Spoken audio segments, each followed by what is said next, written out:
20వ ప్రశ్న, దేవుడు సూర్యుణ్ణి, చంద్రుణ్ణి, నక్షత్రములను ఎందుకు కలగజేశాడు?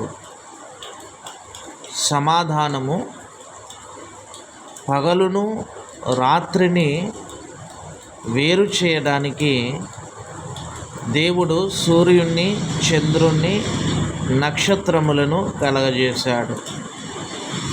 అదే విధముగా సూచనలను,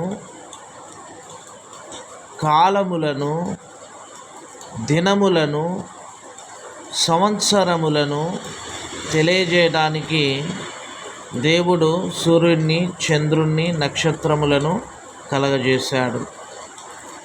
అదే విధముగా భూమి మీద వెలుగు ఇవ్వడానికి దేవుడు సూర్యుణ్ణి, చంద్రుణ్ణి, నక్షత్రములను కలగజేశాడు.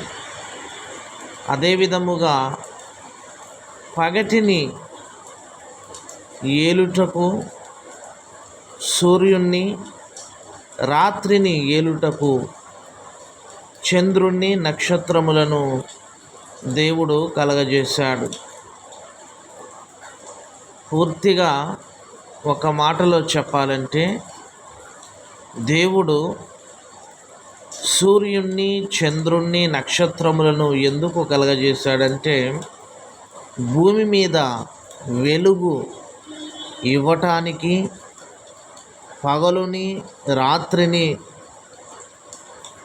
ఏలటానికి,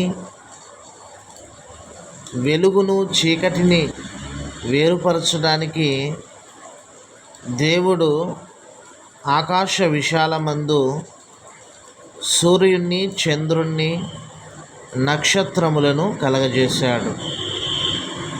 ఈ విషయాలు ఆదికాండము 1వ అధ్యాయము 14వ వచనం నుంచి 19వ వచనముల వరకు రాయబడ్డాయి.